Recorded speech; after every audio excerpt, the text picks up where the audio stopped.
देश के युवाओं की तुलना कॉकरोच से किए जाने वाले कथित बयान के विरोध में भारत का लोकतांत्रिक युवा महासंघ आक्रामक हो गया है और जिलाधिकारी कार्यालय पर जोरदार आंदोलन किया गया। शिक्षा, रोजगार, महंगाई, ठेका भर्ती, पेपर लीक और बेरोजगारी जैसी समस्याओं से जूझ रहे युवाओं का यह अपमान है, ऐसी तीखी प्रतिक्रिया संगठन की ओर से दी गई। केंद्रीय समिति सदस्य एडवोकेट अनिल वासम ने कहा कि युवा देश की ऊर्जा और भविष्य है, उन्हें कॉकरोच कहना बेहद असंवेदनशील है। आंदोलन के दौरान युवाओं ने हाँ हम कॉकरोच है ऐसे लिखी हुई प्रतीकात्मक जैकेट पहनकर जोरदार नारेबाजी की। आंदोलनकारियों ने आक्रामक रुख अपनाते हुए सीधे जिलाधिकारी कार्यालय में प्रवेश किया। पुलिस ने उन्हें रोकने की कोशिश की, लेकिन आंदोलनकारी अपने विरोध पर डटे रहे। आखिरकार निवासी उपजिलाधिकारी अभिजीत पाटिल ने आंदोलनकारियों को चर्चा के लिए बुलाया। जिलाध्यक्ष विक्रम कलबुर्गी के नेतृत्व में ज्ञापन सौंपा गया। संबंधित न्यायाधीश सार्वजनिक रूप से युवाओं से माफी मांगे, सुप्रीम कोर्ट इस बयान पर आधिकारिक स्पष्टीकरण दे और युवाओं के मुद्दे पर तत्काल ठोस नीति घोषित की जाए, ऐसी प्रमुख मांगे ज्ञापन में की गई। इस दौरान राज्य सचिव दत्ता चव्हाण, बालकृष्ण मल्याळ, विजय हरसुरे, अश्विनी मामड्याल समेत बड़ी संख्या में कार्यकर्ता उपस्थित थे। लोकशाहीवादी युवा महासंघ DYFIच्या वतीनं माननीय जिल्हाधिकारी यांना आम्ही निवेदन दिलेलं आहे। या पाठीमागचं कारण म्हणजे या देशाचे सरन्यायाधीश ज्यांना आम्ही न्याय मागतो, ज्यांना आम्ही देव म्हणून संबोधतो, असे सरन्यायाधीश एका सुनावणी प्रकरणी या देशातल्या तरुणांना झुरळ म्हणून त्यांनी संबोधलेलं आहे। तर पहिल्यांदा मी त्यांचं अभिनंदन करतो आणि त्यांचे आभार पण मानतो। त्यांनी हे विधान म्हणत असताना काही गोष्टी नमूद केलेल्या आहेत।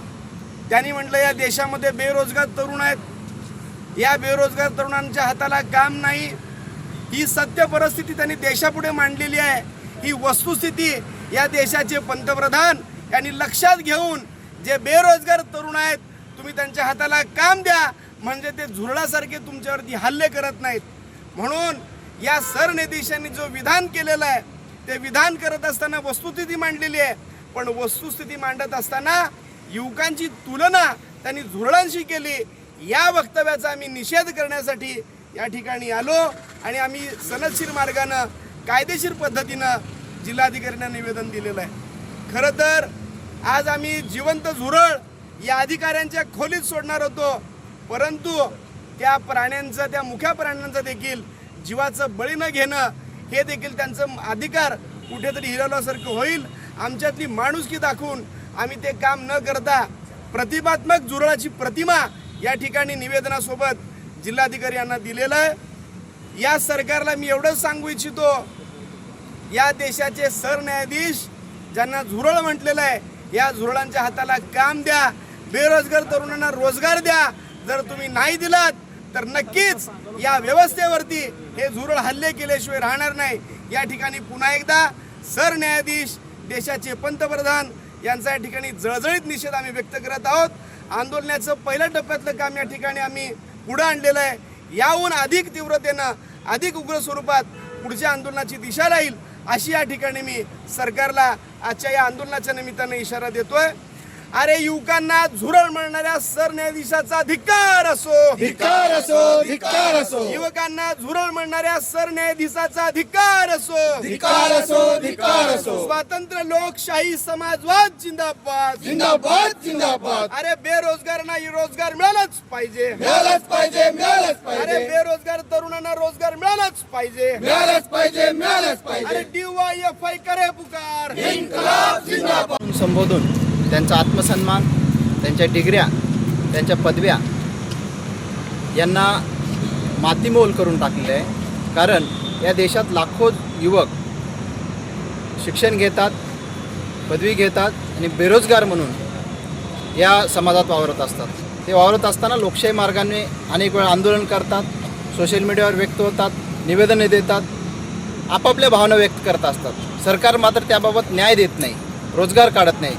असे असताना आज ज्यांच्याकडे न्याय मागावा, ज्यांच्याकडनं अपेक्षा करावी, जिथं दाद मागावी, त्या दाद मागणाऱ्या व्यासपीठानेच, त्या संस्थेनेच या युवकांना झुरळ म्हणून संबोधावं ही धिक्कार करण्यासारखी गोष्ट आहे. म्हणून आज आम्ही सनदशीर मार्गाने, लोकशाही मार्गाने आणि आम्ही सगळे झुरळ असंच आम्ही स्वतःला काही वेळासाठी संबोधावं लागलं, कारण आमची प्रतिमाच त्यांनी झुरळ करून टाकली. आमच्याकडे असणाऱ्या डिग्र्या ह्या झुरळ असं म्हणून टाकल्या.